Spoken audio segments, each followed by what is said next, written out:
How's it going, guys? Welcome back to another video for Fruits Basket. This episode is called I'm Home, and it's, oh my god, it's so fucking cute, guys. Oh, Haru is pretty fucking awesome this episode, guys. I've always loved his character, his duality, his shift in personality and stuff, but like this episode alone it's hinting at a lot of big things that I'm very, very excited for, and I really can't wait to get into. This episode begins fairly easy. Oh wow, my volume is low. I'm so sorry about that. Yeah, but this episode begins fairly easy. It involves oh my god, Ken. Yeah, it's Ken, I think his name is. The two kids are walking, and he really has this big revelation about his little sister. He's confiding in the girl. I can't remember their names. I'm just gonna call her fucking Tiger Girl.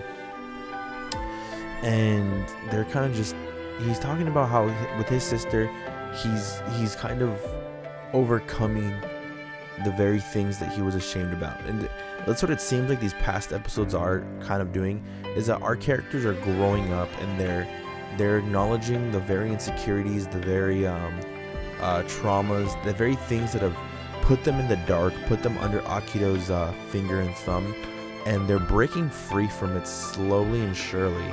And if the rope tethering didn't paint the image enough, it's that Akito is losing every person that he's ever held dear to. The episode continues with Kurano following one of the maids out to the cat's barn, or the cat's storage, or the prison, and he's wondering who the fuck is in this. We know who it is from the last episode, or at least we can infer from who it is from the last episode, but we're still thinking, like, how did she get in here, and who put her in there? Anyways, so continuing with the episode, Haru runs into the kids, and he's noticing that they're growing up, they're getting bigger. And of course the boy's like, yo, look, I gotta let you know what happened with Rin, bro. Akito pushed her out the window. I saw that shit. He wanted to kill her, and I think you just ought to know. And like, he basically reveals like everything that has been going on with his side with Akito, and why like he's kept quiet, and why he's always trying to protect the girl. And it's just a very emotional moment where Haru like pats their head and leaves, and the kid and the chick, of course, the tiger and I think he's the boar. No, he's not the boar. What was he again? He wasn't the rabbit. She's not the dog. Is he the dog? No, the dog's Shigure. Fuck, I forgot what he was. I'm not gonna remember right now. But anyways, yeah. The ox. Was he the ox? No, that's Haru. It pissed me off. Anyways, they have a heart-to-heart too, because she's like, you've cared about that. Like, you let that bother you. Like, it hurt you seeing me hurt. And he's like, of course it hurt you seeing me hurt. Like, I don't want you to get hurt ever. Like, it's basically their like little kid way of confessing to each other, and basically saying like, it's them understanding one's feelings and communicating that the very thing that Akito used to split them up doesn't necessarily need to split them up. They can communicate and talk through those things and overcome those very things that are making them feel like shit, or making them feel like they have to keep a barrier with each other. In a sense, it's them letting each other know, like, I can love you without fearing that Akito will hurt you, because I will be there to protect you. And that is just what makes this so thrilling and so powerful, because this is more conveyed when we see Haru just charge into the compound. He charges into the compound, and he lets it out. He just tells Akito straight off the bat, where's she at? I know you did something to her, because you don't fucking like her, Akito. And Haru, bro, dude, hey, he's gaddy as fuck right now, bro. Like, the second he charged in with them eyes, I was like, hey, bro, he ain't playing shit, bro. Like, he straight up coming out with his chest out, bro. I was like, ooh, hey, I'm not gay or anything, but hey, bro, I see you, dog. That's all I could say. And so seeing Haru like just be like, Akito, stop being a fucking bitch about it. Like, I know you don't like women. You don't like women at all. You don't like any other women in the Zodiac. You want all the men's attention, and it's just fucking disgusting. Now, where the hell is my girl?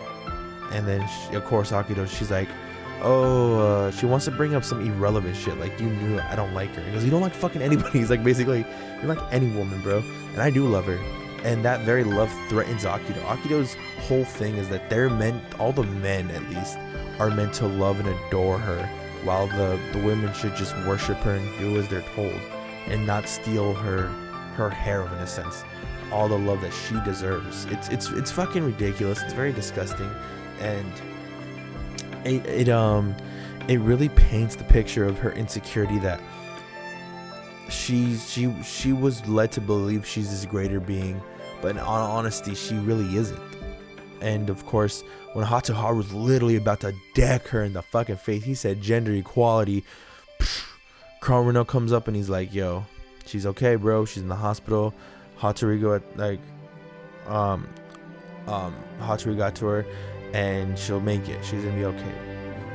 And fucking Haru, he has his own reflection about the whole thing. Kind of like the both kids, they were used against each other. That's how Akito that's how he breaks people up. He uses the fact that you can't really be together, because if you're together, then you're gonna hurt the other person when I get involved in the situation. And for Haru, he's like, no, you're not gonna hurt her. You're not gonna do anything. I'm done with you. And he walks away, and Akito's pissed and feels betrayed that Kureno would do such a thing. And it just aggravates me to see like her play the victim, and to see Haru just storm off and really just keep pushing. Like, it's showing that the tether that keeps them together is it's ripping. Like, the second he I believe what they're gonna assume is the second he falls for her or loves her is when the curse is broken, or when he tells her, or they get married or something. But it has to be something extravagant that satisfies his own relationship with another person to break that tether. And I think that's what Kureno did. Kureno was just happy enough, and because he found satisfaction and satisfaction in something, he was able to rip that tether out. And I think that's what's going to happen to everybody eventually, is that they're going to rip the tether when they find themselves, or they find the love in themselves or in other person or something, and they grow from it. And I think that's what's going to eventually break the curse for Kyo, is the fact that Haru will love him despite being what he is. And that's what ultimately breaks the cat curse, and that's what eventually will make him free from ever having to be the cat in the family, or anybody ever being the cat. I think that's what's going to break the curse, the Zodiac curse, is that they have to find love outside of God, in a sense. That's my own little theory. But the episode continues with Ren just fucking breaking through the room. She just gets falling down again, and she's still looking for a place to call her own, where everyone can feel alone. That's all the Day to Remember song I'm just thinking about. But she just wants to find a person, or find a place where she can feel at home, somebody who makes her feel loved and welcome and warm. And of course, little Haru comes through, and she's imagining, and she's flashbacking all the times that Haru was always there for her, from him being younger than her and cheering her up, from him standing up for her, finding her, from the very first time they kiss, from the very first time they have sex. All of it is just so passionate, and she finally says what she wants is to be there. And again, Haru finds her, picks her up, and lets her know that no matter what, that she has her home, and it's with him. And he doesn't care if Akito doesn't like it. He doesn't give a fuck what Akito thinks. And I think that's what's eventually gonna break the tether next episode for them, for both of them, from Akito, at least hopefully.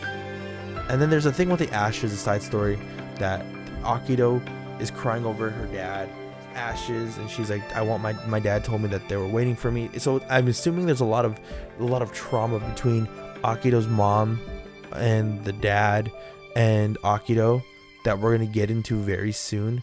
I think Toru's gonna be the one who bridges these gaps together, but we'll see, man. These episodes have been very like self-reflections, and it's really making all our characters that have struggled since season 1 really come into their own light, and we're seeing them grow, we're seeing them age, and I think this is what makes them this is what's gonna eventually make them break the curse, is the fact that they grow up.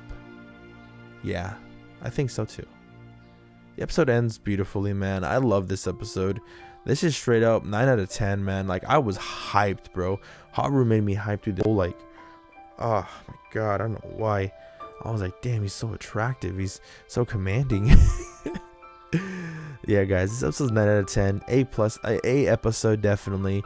Can't wait for next week. I really am curious about the ashes and the storyline between Akito, her dad, and the mom. As long as what breaks the tether, actually, because I think I'm onto it with my theory. Anyways, guys, this is gonna be it for your boy Poppy Wolf saying peace out. Y'all see you in the next video. Catch you later, and remember, 1,000 subscribers.